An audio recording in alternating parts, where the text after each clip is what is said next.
Welcome to r/Treelaw, where trees get revenge. This happened a couple years ago in college in Nebraska. A roommate, his girlfriend, and I were renting a small house just off campus, and it was getting close to Christmas time. And we wanted a Christmas tree. Being poor college kids, we didn't want to pay someone for a tree, and came up with the bright idea to just go on campus and cut down a tree illegally that looked somewhat Christmas tree shaped. For those that don't know, some cities and campuses got tired of having their trees cut down illegally around Christmas time and started treating their trees with fox urine. There's even an article about it here. It freezes outdoors so the smell can't be detected until it's brought inside, at which point it's too late to do anything about it and it makes your house stink. They advertised the program, of course, to deter theft, and we were vaguely aware of it, but we didn't think much of it. When we cut down the tree, we didn't notice anything was wrong. That changed fast once we brought it indoors. After we propped the tree up inside the house, a few minutes later, I noticed a strange smell, and as I tried to find the source, it got worse and worse, fast. Oh God, it didn't just smell like pee. It smelled like the nastiest animal body odor you could ever imagine. Zoo stink on steroids, mixed with ammonified cat pee and very, very musky. I was gagging by the time I came to the tree and saw liquid literally dripping from the branches as the urine thawed. I screamed and got my roommate's attention, and we quickly shoved it out of the house, but it was too late. The air vents were spreading it all throughout the house, and I swore it was still getting stronger. After a few minutes, it was hard to even breathe in there. My roommate's girlfriend, who was taking a nap, woke up and literally threw up from the smell. We ended up leaving the house and asking to stay at a friend's place, but we stunk so bad that he wouldn't let us in. We ended up having to stay at a motel for the night and desperately called a cleaning company to do a deep clean of the house. Which made things worse, because they of course knew what happened as soon as they arrived and notified the police, who brought charges against me and my roommate after questioning us. We avoided a jail time or anything serious, but as if it was some kind of cruel joke, we got sentenced to house arrest in a house that stunk to high heck. And our community service was having to help apply the fox urine to the trees next year. Seriously, I have no idea what was on that tree, but it couldn't have just been urine. It was the worst smell I've ever experienced. I actually have my own story about fox pee. So in the last place where I lived, we had a beautiful backyard that was backed up to the woods. And our backyard had a really pretty garden with lots of plants, and my significant other absolutely adored it. She took care of it and she watered the plants and she got plants every summer, but we had deer and the deer loved to munch on her plants. So my significant other was not thrilled about this and decided that she was going to take action and get rid of these deer once and for all. So she purchased this deer repellent online. Little did we know that deer repellent is fox urine. And when she opened that bottle, it is, I can honestly say, the most disgusting smell I have ever smelled in my entire life. Like, imagine taking a dump on a plate of fish and shrimp, then leaving it in a dark place to fester for like 2 weeks.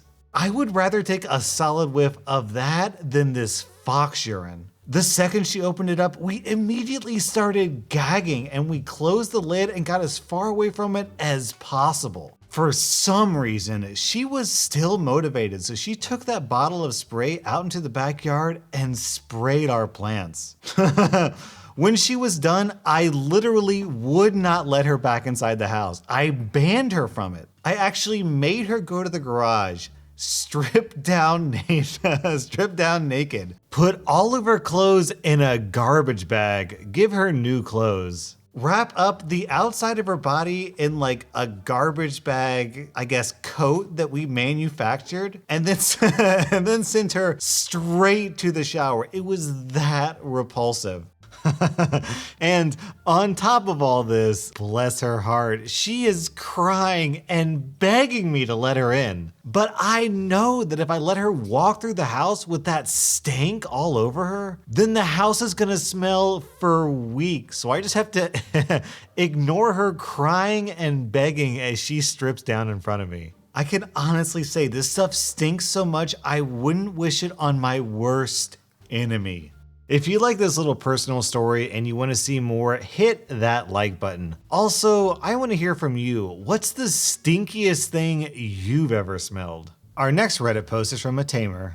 My curmudgeon neighbor's very old giant ivy is strangling our 100-year-old oak tree and 3 mature Japanese maples, and he won't cut it back. Can we legally hack the ivy off our property? Quality diagram here, posting from California. And for those of you who are listening but not watching, OP included a diagram of death ivy. And basically the ivy is originating on the neighbor's yard, but the ivy is curling over into OP's yard and it's kind of surrounding the Japanese maples and a giant oak tree. And OP is over on the side frowning because he's really sad. And after getting some excellent advice from r/legal advice, OP posted an update. I took the excellent advice here and over at r/legal advice, and I called the city first to check on local ordinances about pruning my neighbor's ivy. Once I was transferred to the correct department and explained the situation, the city arborist personally made out like a bat out of heck, bureaucratically speaking, to my house. I guess protecting oak trees are a priority for the city.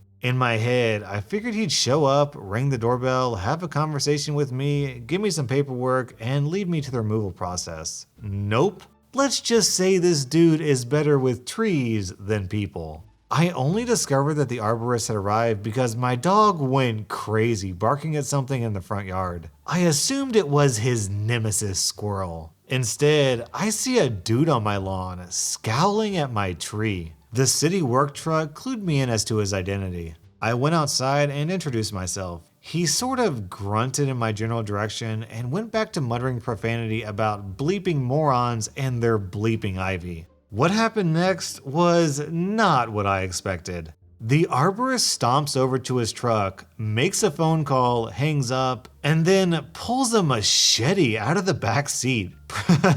Proceeds to hack the bleeping bleep out of the ivy along the ground and well across the property line to the neighbor's yard. At this point, I just turned tail and went inside because this guy was scary. I watched in morbid fascination from my front window as the machete monster then, ever so gently, removed the ivy from the tree trunk. I'm pretty sure he was whispering sweet nothings to it as he went. When he was done, he gathered up the chopped ivy and tossed it into his truck bed. Then he just left. So the ivy is gone, the tree is still standing, and I'm wondering what the heck just happened. Not a peep from the neighbor. As I see it, I can file this officially under no longer my problem. Thanks to all of you for pointing me in the right direction and the advice on what to do from now on to keep the mutant ivy from returning. So are all arborists basically like the Punisher, but for plants? Are any of my viewers out there arborists? Can you confirm? Our next Reddit post is from Yetshi. My sister lives on a plot of land on a terraced hillside in eastern Tennessee and had a tree on the neighbor's plot above growing right on the edge of the hill, sticking out nearly horizontally. She contacted the neighbor above about it, but he didn't care. Wasn't his problem. She had one of the AG extension agents out to look at it, and in his opinion, the tree was living, but its placement was an issue and it needed to be relocated. She also hired a licensed arborist, and in his opinion, the tree was a risk and should be removed. She sent copies of both reports, certified mail signature required, to the neighbor and heard nothing back about it. 2 years later, the tree finally came down and took a significant portion of the hillside with it, landing onto her property and wiping out a large portion of her back lot. Several trees were taken out, as well as 2 garden beds. Took some court time and a lot of back and forth, but in the end, the neighbor had to install a revetment wall along the entirety of the hillside below his property, and paid to remove the riffraff and the slide from her yard and replace the trees and garden beds.